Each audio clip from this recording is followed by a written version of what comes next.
Praise the Lord. தேவனுக்கே மகிமை உண்டாவதாக. மாரநாதா ரிவைவல் சர்ச் மூலமாக இந்த வார்த்தைகளை கேட்டுக்கொண்டிருக்கிற உங்கள் ஒவ்வொருவரையும் இயேசுவின் நாமத்தினாலே அன்புடன் வாழ்த்தி வரவேற்கிறோம். இன்றைய நாளில் கர்த்தர் நம்மோடு பேசுகிற வார்த்தை என்னவென்று பார்ப்போமா? யாத்ராகமம் 15ஆம் அதிகாரம் 11ஆம் வசனம். கர்த்தாவே, தேவர்களில் உமக்கு ஒப்பானவர் யார்? ஆம், என் அன்பு சகோதர சகோதரிகளே, இந்த வசனம் யாத்ராகமம் 15ஆம் அதிகாரத்துல 1ஆம் வசனத்திலிருந்து பார்ப்போமானால், யார் எப்பொழுது இந்த வசனத்தை வேதத்தில் குறிப்பிட்டிருக்கிறார் என்று நமக்கு தெளிவாக புரியும். மோசேயும் இஸ்ரவேல் புத்திரரும் கர்த்தரை புகழ்ந்து ஒரு பாடலை பாடுகிறார்கள். அந்த பாடலில்தான் கர்த்தாவே, தேவர்களில் உமக்கு ஒப்பானவர் யார் என்ற இந்த வசனம் இடம்பெற்றுள்ளது.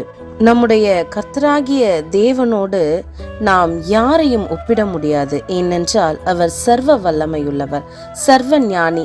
அவருக்கு ஒப்பானவர் இந்த உலகத்தில் ஒருவரும் கிடையாது.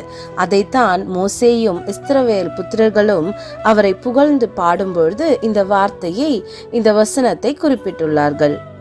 இஸ்ரவேல் ஜனங்கள் எகிப்திலிருந்து விடுவிக்கப்பட்ட பிறகு அவர்கள் செங்கடலை கடந்து பாதுகாப்பாக வந்தபோதுதான் இந்த பாடலை பாடுகிறார்கள்.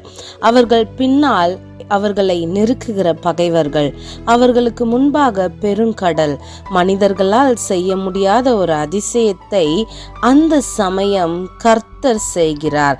அவர் அந்த செங்கடலை பிளந்து தம்முடைய ஜனங்களுக்கு, அதாவது இஸ்ரவேல் ஜனங்களுக்கு வழிவாசலை ஏற்படுத்துகிறார். அந்த வழியாக இஸ்ரவேல் ஜனங்கள் கடந்து போகிறார்கள். அவர்கள் அந்த செங்கடலை கடந்த பிறகு அந்த கடல் மூடப்படுகிறது.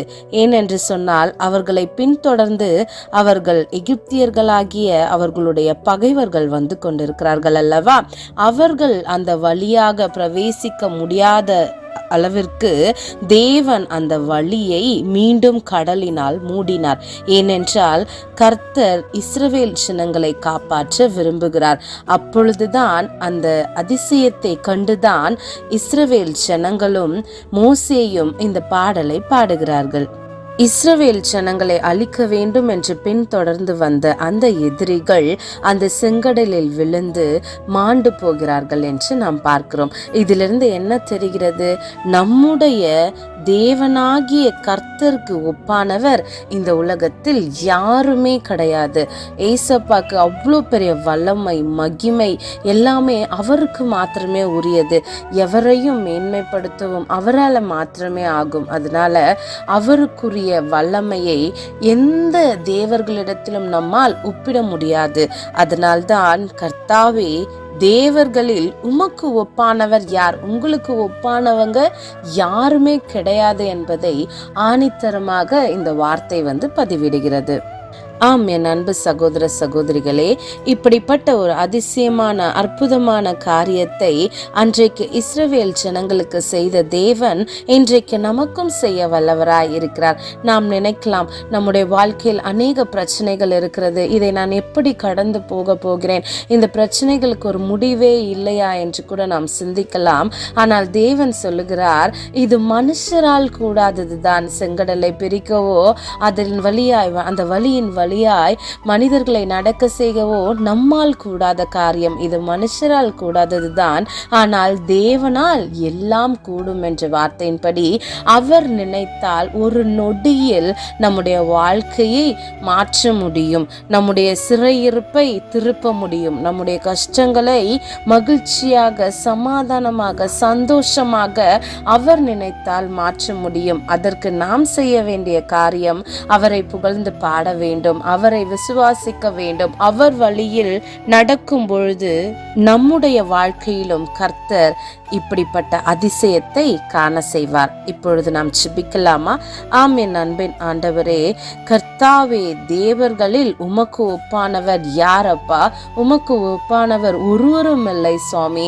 என் தேவன், நீர் எங்கள் வாழ்க்கையில் செய்து வந்த நற்கிரியைகளை, நன்மைகளை நாங்கள் நினைத்து பார்க்கிறோம். இன்னும் ஆண்டவரே, நீர் செய்ய போகிற செய்கிற கிருபைக்காய் உமக்கு நாங்கள் நன்றி செலுத்துகிறோம்.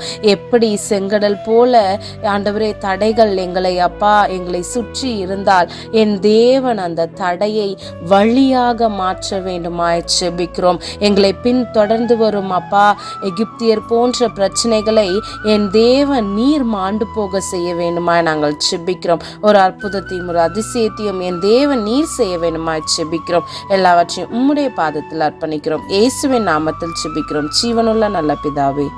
ஆமேன், ஆமேன், ஆமேன். God bless you.